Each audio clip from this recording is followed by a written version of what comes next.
Perkenalkan, nama saya Alimuddin, peserta pembekalan calon pengajar praktik Angkatan 11 dari Kabupaten Takalar.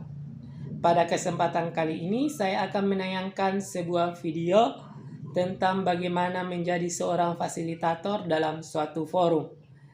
Kegiatan ini berkaitan dengan materi pembekalan calon pengajar praktik Angkatan 11 untuk hari ke-10 bagian aksi nyata, materi teknik fasilitasi untuk pendampingan. Pendampingan yang dimaksud di sini adalah pendampingan calon guru penggerak nantinya. Untuk mengefisienkan waktu, mari kita simak video berikut ini.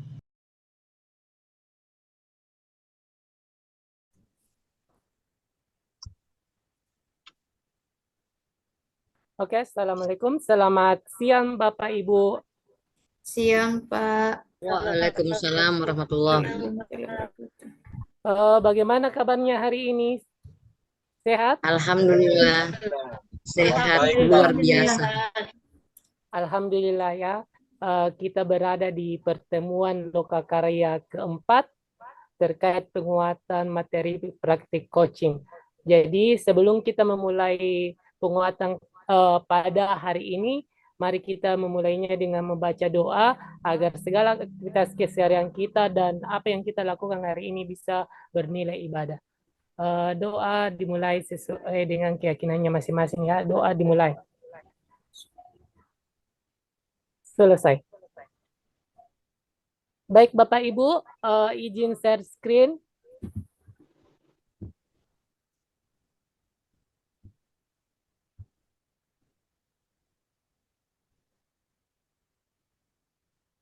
Ya, Bapak Ibu, pada kesempatan siang hari ini kita akan berada di Lokakarya 4 terkait dengan penguatan praktik coaching. Singkat selanjutnya ya. Perkenalkan, nama saya Alimuddin, berasal dan bertugas di SD Negeri 174 Impres Kalapo. Yang mau berkomunikasi, lanjut komunikasi terkait materi ini bisa menghubungi nomor telepon yang ada saya sematkan di biodata. Next. Oke, ini ada kesempatan kelas Bapak Ibu, ada 4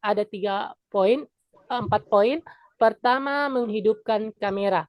Apa Bapak Ibu sepakat dengan poin pertama? Sepakat, Pak. Oke, ada poin kedua, menghargai pendapat teman. Menghargai pendapat teman ini ketika berkomentar, kita diam dulu sejenak sambil mendengarkan. Kemudian poin ketiga, raise hand ketika ingin berkomentar. Dan terakhir, fokus mendengarkan materi. Artinya jangan bercerita di dalam forum. Bagaimana? Ada tambahan atau cukup Bapak Ibu? Cukup, Pak. Cukup, Pak. Oke. Next, kita lanjut.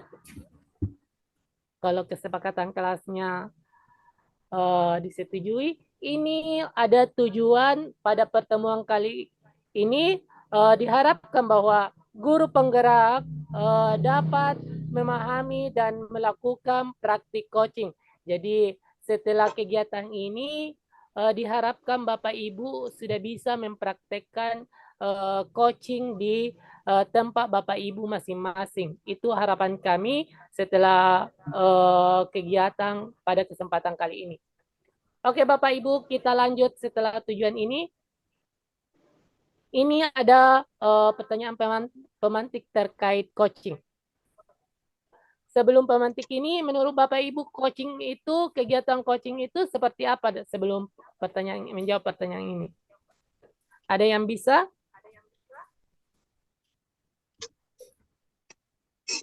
Saya, Pak. Bisa raise hand ataupun berkomentar di kolom komentar Bapak Ibu. Yang tahu tentang apa itu coaching? Saya, Pak. Oke, silakan Bapak Ibu. Baik, jadi menurut saya coaching itu adalah kegiatan membantu orang lain dalam memecahkan masalahnya dan menemukan sendiri solusinya dengan cara memaksimalkan membantu koci untuk menggali sendiri potensinya dan memaksimalkan ide yang ada pada koci tersebut. Oke, terima kasih Ibu atas penjelasannya. Betul Bapak Ibu bahwa kegiatan coaching ini adalah bagaimana kita membantu para coach untuk bisa mencapai target yang diinginkan atau tujuan dari si coach ini. Atau ada Bapak Ibu yang lain yang ingin mengeluarkan suara-suara manisnya? Saya Pak. Oke, silakan Ibu. Terima kasih. Menurut saya urgensi dari coaching adalah urgensinya itu yang sangat signifikan dalam konteks pendidikan karena ada beberapa alasan, yaitu untuk peningkatan kinerja akademik, untuk pengembangan keterampilan, personalisasi pembelajaran. Oke, terima kasih. Ya, Kalau ada. Ibu Terima kasih, ini Pak. lebih ke dunia pendidikannya, urgensi dari coaching ini dia lebih terapkan ke dunia pendidikan. Oke, betul sekali bahwa coaching ini sangat bermanfaat ketika kita sebagai seorang pendidik, apalagi nanti jadi seorang guru penggerak, bagaimana ke depan siswanya bisa menggapai semua impiannya dengan proses coaching ini. Oke, Ibu, kita lanjut ke pemantik berikutnya. Ada hal apa yang perlu kira-kira diperhatikan sebagai seorang coach jika melakukan praktik ini? Ada poin Saya apa? Oke, silakan Bapak yang paling ganteng di forum ini. ya terima kasih Pak pengajar praktek. Jadi kalau menurut saya Pak, hal yang perlu diperhatikan dalam melakukan praktek coaching itu adalah kesiapan dari kedua belah pihak Pak. Apakah ya sebagai coach atau coachee. Nah, yang kedua adalah ada tujuannya. Ada tujuan yang ingin dicapai sehingga terjadi pertemuan antara coach dengan coachee-nya. Ya, saya kira itu Pak yang paling penting. Terima kasih. Oke. Assalamualaikum warahmatullahi wabarakatuh. Waalaikumsalam, Pak. Betul bahwa poin yang utama yang perlu kita perhatikan adalah terkait tujuan yang ingin dicapai dari si coach. Kemudian di dalamnya kata Bapak tadi yang Pak Sahab bahwa ada kesepakatan antara si coach dengan si coach. Si coach masih coachnya. Itu harus ada kesepakatan adil di antara mereka. Dan kalau misalnya tujuan yang ini kan terkait dengan alur tirtanya tadi yang diawali dengan misalnya dari tujuan apa kita meng-coaching seseorang. Ada tanggapan lain atau komentar lain dari ibu-ibu yang cantik ini?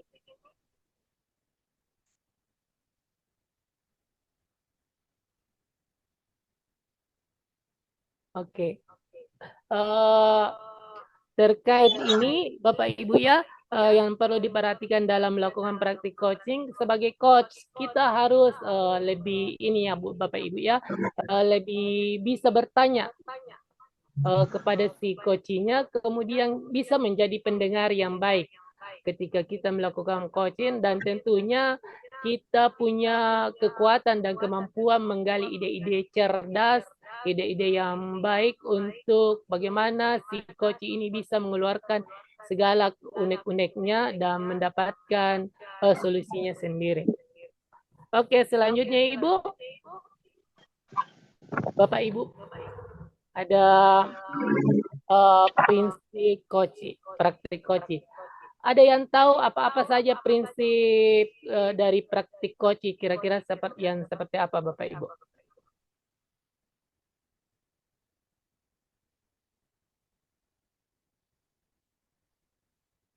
Bisa?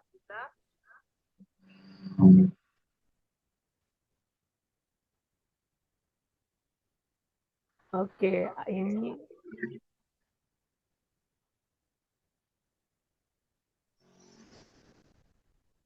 oke. Ada Bapak Ibu yang tahu salah satu prinsip coaching?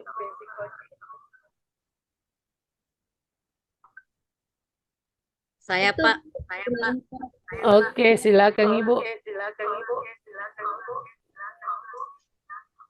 Praktik coaching di sekolah didasarkan pada beberapa prinsip utama yang memastikan efektivitas dan keberhasilan dalam membantu anak didik mencapai potensi mereka. Adapun prinsipnya tujuan yang jelas dan terukur, pendekatan individual dan personal, hubungan yang berbasis kepercayaan, keterlibatan aktif anak didik ataupun rekan sejawat, umpan balik yang konstruktif, fleksibel dan adaptabilitas, pendekatan holistik, pemantauan dan evaluasinya harus teratur, kolaborasi dengan pihak terkait dan kerahasiaan dan profesionalisme pentingnya itu dijaga juga. Terima kasih, Pak.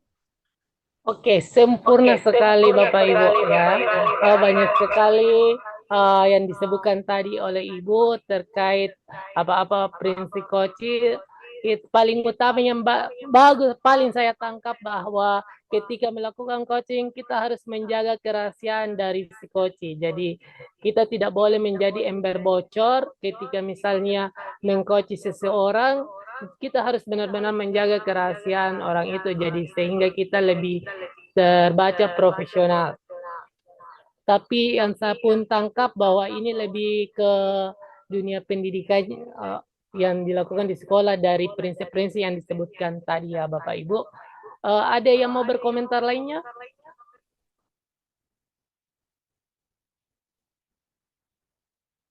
Yang malu-malu resen bisa komentar di kolom chat. Jadi kita kan ada praktik coaching, jadi Bapak ini seperti prinsipnya itu harus ada kata trust. Jadi harus percaya diri Bapak Ibu. Ketika menjadi seorang coach itu prinsip pertama itu harus percaya diri. Kita meyakinkan diri kita bahwa kita bisa mengcoaching seseorang, bisa mengantarkan seseorang untuk mencapai targetnya. Jadi Bapak Ibu ketika ingin mengcoaching, yang perlu ditanamkan pertama adalah rasa percaya diri. Kemudian ketika ingin Bapak mengcoaching juga, kita harus punya komitmen, ya. Komitmen bagaimana si coaching ini bisa berhasil, tentunya kita harus kuat atau lebih aktif lagi dalam mengantarkan keinginan si coaching. Itu Bapak Ibu.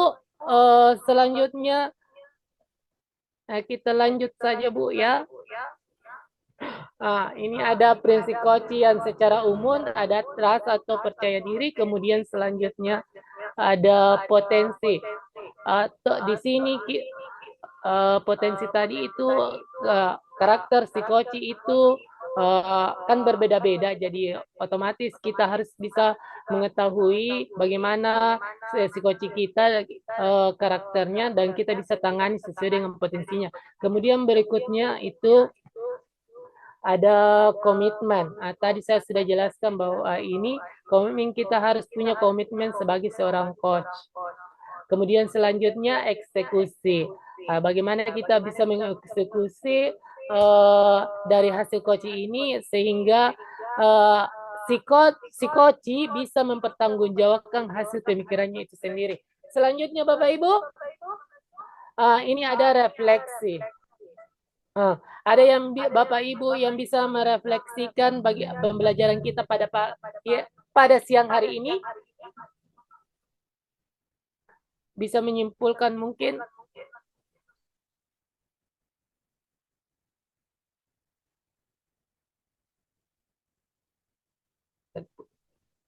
Ada Bapak Ibu? Saya, Pak. Ya, silakan Ibu. Baik, jadi Menurut saya pembelajaran hari ini adalah tentang coaching, tentang bagaimana kita menggali potensi dari coaching, kemudian prinsip-prinsip coaching, sehingga saat melakukan proses coaching nanti kita bisa melakukannya dengan benar sesuai alur-alur yang sudah ditetapkan. Terima kasih, Pak. Oke, terima kasih Bu atas refleksinya pada siang hari ini. Nah, itu tadi sebagai penutup dari refleksi teman kita bahwa dalam mengcoaching seseorang itu kita harus perhatikan prinsip coaching itu seperti apa, hal-hal apa yang harus menjadi seorang coach itu. Jadi kalimat penutup dari saya, jadilah seorang coach yang didambakan oleh si coach. Itu mungkin dan saya akhiri pertemuan pada siang kali ini dengan ucapan Alhamdulillah ya Rabbil Alamin. Bisa foto, Terima Pak? kasih, Pak. Mau foto silakan. Itulah tadi video teknik fasilitasi untuk pendampingan. Jangan lupa di-share agar bisa menjadi praktik baik bagi seluruh kalangan pendidik di seluruh Indonesia. Sekian dan terima kasih. Salam kebajikan.